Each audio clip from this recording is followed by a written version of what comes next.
وہاں سے اپنے گھر تشریف لاتے ہیں. حضرت عبداللہ اپنے گھر تشریف لاتے ہیں. آگے حضرت وہاں پہ عبد مناف اپنی بیوی کے پاس, جن کا نام حضرت برہ ہے رضی اللہ تعالیٰ عنہ, جو آگے چل کر کے سرکار کی نانی بنتی ہے. حضرت برہ کے پاس حضرت وہاں پہ عبد مناف آئے اور آ کر کے مشورہ کرتے ہیں کہ میری بیٹی آمنہ جو ہے اس کے رشتے کے لیے میں نے ایک لڑکا ڈھونڈ لیا ہے جو ہمارے ہی خاندان اور قبیلے کا ہے, جو بڑا ہی خوبصورت حسین و جمیل ہے. ہم چاہتے ہیں اس سے رشتہ کر دیا جائے. ادھر حضرت سیدنا عبد المطلب رضی اللہ تعالیٰ عنہ اپنے بیٹے کے رشتے کے لیے اپنے ذہن و دماغ میں ایک پلان تیار کرتے ہیں کہ بیٹے کی شادی کروا دی جائے. حضرت سیدنا عبداللہ رضی اللہ تعالیٰ عنہ کے شادی کی پلاننگ تو چل رہی ہے. حضرت عبداللہ رضی اللہ تعالیٰ عنہ رات ہوتی ہے سو جاتے ہیں, جب صبح کا سفیدہ نمودار ہوتا ہے حضرت سیدنا عبد المطلب نے حضرت عبداللہ کے دوستوں کو بلایا اور بلانے کے بعد ارشاد فرماتے ہیں, سنو تم عبداللہ کے پاس جاؤ اور اس سے کہو کہ وہ شادی کے لیے راضی ہو جائے, تمہیں انعام و اکرام دیا جائے گا. حضرت عبداللہ کے پاس جب دوست پہنچتے ہیں اور کہتے ہیں عبداللہ رشتہ کر لو, عبداللہ شادی کر لو, حضرت عبداللہ رضی اللہ تعالیٰ عنہ مسکرا کے ارشاد فرماتے ہیں, کون سے شادی کی بات کر رہے ہو, میری شادی تو ہو چکی ہے, میں تو دولہا بن چکا ہوں. دوستوں نے کہا عبداللہ کب ہوئی ہے, ہمیں تم نے بلایا نہیں, ہمیں تم نے دعوتیں نہیں دی. سردار قریش کے بیٹے کی شادی ایسے ہو جاتی ہے کہ کسی کو پتہ ہی نہیں چلتا ہے. حضرت عبداللہ مسکرا کے ارشاد فرماتے ہیں, آج رات میں جب میں سویا تھا میرے خواب میں جد کریم حضرت سیدنا ابراہیم خلیل اللہ علیہ الصلوۃ والتسلیم تشریف لائے اور آ کر کے ارشاد فرمایا, اے عبداللہ تیرا نکاح اللہ نے آمنہ کے ساتھ عرش اعظم پر فرشتوں کی موجودگی میں کر دیا ہے, انبیاء کی موجودگی میں کر دیا ہے, تجھے مبارک ہو. حضرت عبداللہ کہتے ہیں میری شادی تو آمنہ سے اللہ نے عرش اعظم پر کر دیا ہے. دوست دوڑے دوڑے گئے, حضرت عبد المطلب کو یہ اطلاع ملتی ہے. حضرت وہاں پہ عبد مناف تشریف لائے اور آ کر کے آپ نے عرض کیا حضرت سردار قریش جناب عبد المطلب سے, کہا اپنے بیٹے کا رشتہ میری بیٹی کے ساتھ کر دیجئے. حضرات بات طے ہو جاتی ہے, رشتے کی بات آ جاتی ہے. حضرت سیدنا وہاں پہ عبد مناف کے گھر حضرت عبداللہ کی بارات جب نکلتی ہے, حضرت سیدنا عبداللہ رضی اللہ تعالیٰ عنہ کا رشتہ حضرت آمنہ کے ساتھ ہوتا ہے.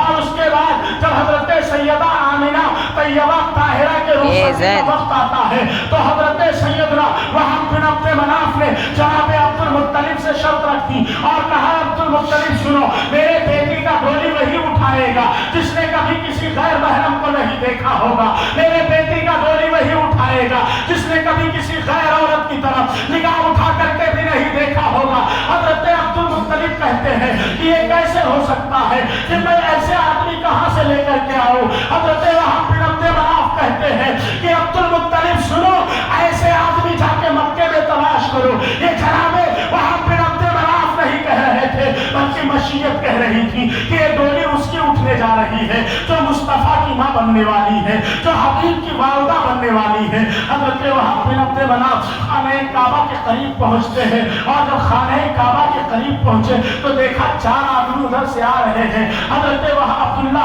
عبد المطلب رضی اللہ تعالیٰ عنہ سے آتے ہی سلام کرتے ہیں اور کہتے ہیں کہ تمہارے بہو کی ڈولی ہم اٹھانا چاہتے ہیں. حضرت عبد المطلب کہتے ہیں ہم نے تم کو پہلے مکہ میں کبھی نہیں دیکھا ہے, تم کون سے قبیلے سے ہو اور کہاں سے آئے ہو, ہم تو تمہیں پہچانتے نہیں ہیں, جبکہ ہم سردار قریش ہیں, ہمارا آدمی کو پہچانتے ہیں, ہم نے تمہیں کبھی نہیں دیکھا ہے, تم کہاں سے آئے ہو. اتنا حضرت عبد المطلب نے جب کہا تو وہ آنے والے کہتے ہیں, اے عبد المطلب سنو, ہم قبیلے قریش سے نہیں ہیں, ہم قبیلے بنو جرہم سے نہیں ہیں, ہم قبیلے بنو تمیم سے نہیں ہیں, ہم قبیلے بنو ساعدہ سے نہیں ہیں. سنو, ہم اس قبیلے سے تعلق رکھتے ہیں جس قبیلے کو فرشتوں کا قبیلہ کہا جاتا ہے, جس جماعت کو فرشتوں کا جماعت کہا جاتا ہے, جس خاندان کو فرشتوں کا خاندان کہا جاتا ہے. ہم حضرت آمنہ کی ڈولی اٹھانے کے لیے آئے ہیں. حضرت گرامی المرتبہ آپ سوچے ذرا, حضرت آمنہ کو جو مقام مل رہا ہے یہ مصطفیٰ کریم کے صدقے میں مل رہا ہے. فرشتے جو ڈولی اٹھا رہے ہیں یہ مصطفیٰ کے صدقے میں اٹھا رہے ہیں.